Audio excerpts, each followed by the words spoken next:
இந்த protection and restriction feels the same அப்படின்னு சொல்லி ரீசெண்டா ஒரு படத்துல சொன்னாங்க. அதுவும் பெண்கள் மேல காமிக்கப்படும் போது. But sometimes protection and restriction, they both look the same. Welcome and வணக்கம் டு திரையின் குரல் வித் மீ அபிநயா. இந்த படத்துல உங்களுக்கு கதை சொல்ல மாட்டாங்க, கதையில இருக்கிறவங்கள சொல்லுவாங்க. ஆனா அவங்க என்ன பண்ணாங்க, அவங்களோட பேக் ஸ்டோரிஸ் எதுவுமே வந்துட்டு உங்களுக்கு விஷுவலைசேஷன்ல காமிக்க மாட்டாங்க. எல்லாமே ஸ்டோரியில பேசும்போது அப்படியே நடக்கிற ஒரு விஷயங்களா தான் இருக்கும். நீங்க பார்த்து தெரிஞ்சு புரிஞ்சு அண்டர்ஸ்டாண்ட் பண்ணிக்கணும். நான் என்ன படத்தை பத்தி சொல்றேன்னு நீங்க கெஸ் பண்ணிருப்பீங்கன்னு நினைக்கிறேன். எக்கோ.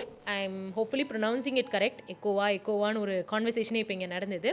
மலையாள படங்களை ரீசெண்ட் டைம்ஸ்ல நம்ம எல்லாருமே பார்த்து என்ஜாய் பண்றோம். அண்ட் அவங்களோட சிம்பிள் ஸ்டோரி டெல்லிங்கா இருக்கட்டும், அவங்களோட ப்ரொடக்ஷன் வேல்யூ ஆஃப்கோர்ஸ் அதை பத்தியா இருக்கட்டும், அண்ட் ஆக்டர்ஸ் பெர்ஃபார்ம் பண்ணும்பொழுது அதுல இருக்கிற ஒரு ஹம்பிள் அண்ட் ட்ரூ செல்ஃபா இருக்கட்டும், அதான் அந்த ஹீரோயிக் எக்ஸ்க்ளமேஷன்ஸ் எல்லாம் இல்லாம ஸோ மலையாளம் சினிமா வந்து கண்டினியூஸா ப்ரூவ் பண்ணிக்கிட்டே இருக்காங்க. ஸோ அப்படி ரீசெண்டா நான் பார்த்து என்ஜாய் பண்ண படம் தான் எக்கோ. ஸோ இந்த படத்துல எனக்கு பிடிச்ச விஷயம் என்ன அப்படின்னு பாத்தீங்கன்னா, இப்போ இந்த குரியன் அப்படின்ற இம்பார்ட்டன்ட் முக்கியமான கேரக்டர் வந்துட்டு வெரி லிட்டில் தான் வந்து ஸ்க்ரீன்ல வருவாரு. பட் அவர் என்ன மாதிரியான ஆளு, அவர் என்னென்ன பண்ணியிருக்காரு அப்படின்றத கான்வர்சேஷன்லயே அழகா சொல்லியிருப்பாங்க. அதே மாதிரி இன்னொரு கேரக்டர் பாத்தீங்கன்னா, இந்த பியூஸ் அப்படின்ற அந்த character through out the movie வந்து டிராவல் பண்ணுவாங்க. இவங்க ரெண்டு பேரும் அல்லாம இன்னொரு முக்கியமான கேரக்டர் வந்து அஃப்கோர்ஸ் டு த டாக்ஸ் தான். டாக்ஸ் ஆர் லாயல், டாக்ஸ்க்கு எப்படி ஒரு சிங்கிள் மாஸ்டர், அந்த மாதிரி வந்துட்டு நிறைய விஷயங்கள் இந்த படத்துல வந்து சொன்னாங்க. படம் பார்த்துட்டே இருக்கும்போது நமக்கு ஒரு ஃபீல் இருக்கும் இல்லையா, யாரு என்ன அடுத்து என்ன அப்படின்னு சொல்லி குவெஸ்டின் பண்ண வச்சுட்டே இருந்த ஒரு படத்துல கடைசியில அப்படியே முடிக்கும் போது 2 பாம் போட்ட மாதிரி 2 ட்விஸ்ட போட்டு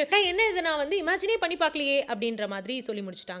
இந்த படத்துல ஒரே ஃபீமேல் கேரக்டருங்க. படம் ஃபுல்லா ஒரு என்ன சொல்றது, ஒரு மேல் டாமினேட்டடான ஒரு கதை களத்துல ஒரு ஃபீமேல் கேரக்டர், ஆனா பவர்ஃபுல் ஃபீமேல் கேரக்டர் அப்படிங்கிற மாதிரி. அந்த ஃபீமேல் கேரக்டர் அதிகமா பேசாது, அலட்டிக்கலாம் செய்யாது, பட் பவர் பேங்கிங் ஆன பெர்ஃபார்மன்ஸ், கொஞ்சம் என்ன சொல்றது காம் அண்ட் கம்போஸ்டான பெர்ஃபார்மன்ஸா இருந்தது அந்த மெயின் லீடோட பெர்ஃபார்மன்ஸ். நீங்க வந்து ஒரு சீரியஸான படம் பார்க்கணும் அண்ட் என்ன வந்து ஒரு படம் சர்ப்ரைஸ் பண்ணணும் அப்படின்னு நீங்க ஃபீல் பண்றீங்கன்னா, I would definitely recommend ego. கண்டிப்பா பாருங்க, உங்களுக்கு பிடிக்கும்.